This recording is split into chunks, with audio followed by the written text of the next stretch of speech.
자, 여러분, 여기를 한번 보십시오.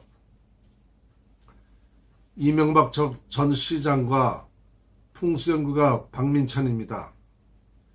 이 이명박 전 시장과 박민찬은 이렇게 청계천에서 목을 메고 죽어야 합니다.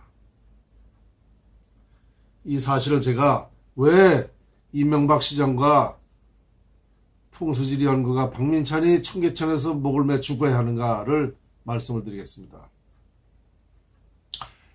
풍수지리 연구 결과 우리 대한민국의 운명은, 흥망성쇠는 청계천 복개 여부에 달려 있었습니다.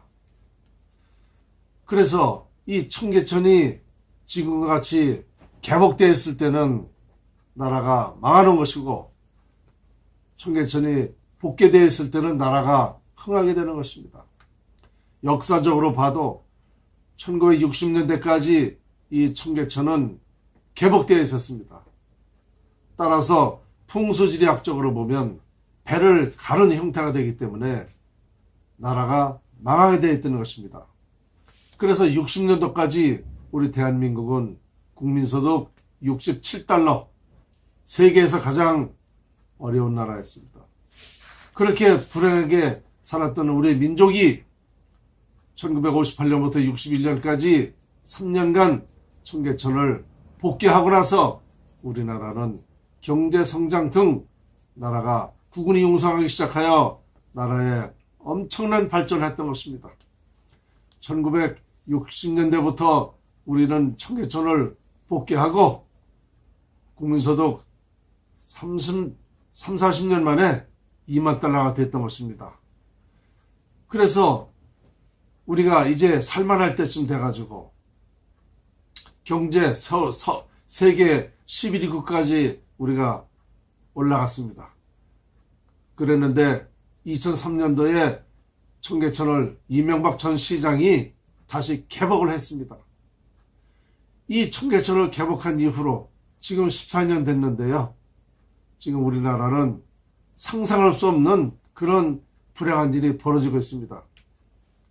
이 청계천은 배를 가르는 형태이기 때문에 저는 즉사한다고 했습니다.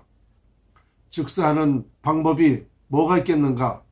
전쟁 아니면 전쟁과 경제가 완전히 망하게 되는 것입니다.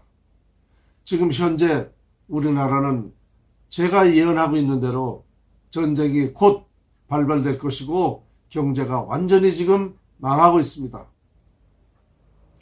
이렇게 보면 이명박 전 시장과 풍수지리 연구가는 가장 우리 민족의 죄인으로서 이와 같이 이 청계천에서 목을 메고 죽어야 한다는 그러한 생각을 저는 가지고 있습니다.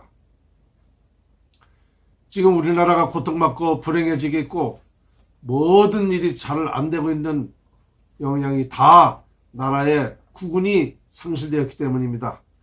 바로 대한민국의 국운은 청계천 복개 여부에 달려 있는데 이것을 열어젖힌 청계천을 쫙 갈라놓은 이명박이 첫째 죄인이고, 이 사실을 전 국민에게 알리지 못하여 나라가 망하게 된 이런 책임이 풍수지리 연구가에게 있기 때문에 바로 저와 이명박은 이와 같이 청계천에서 목을 맺고 죽어야 한다는 것을 우리 국민에게 알리고자 하는 것입니다. 지금이라도 이 사실을 알리는 이유는 더 이상 나라가 망하지 않고 다시 국군이 융성할 수 있는 방법을 제가 밝혀냈기 때문입니다. 청계천을 다시 덮어야 하나, 이것은 현실적으로 어려운 문제로서 그 덮는 대신 다시 청계천에 아치를 세워 무궁화 나무를 심어서 비보풍수를 한다면 우리나라는 다시 국군이 융성하고 나라가 발전하여 우리나라가 세계가 부러워하는 나라가 될 수 있다는 그런 확신에서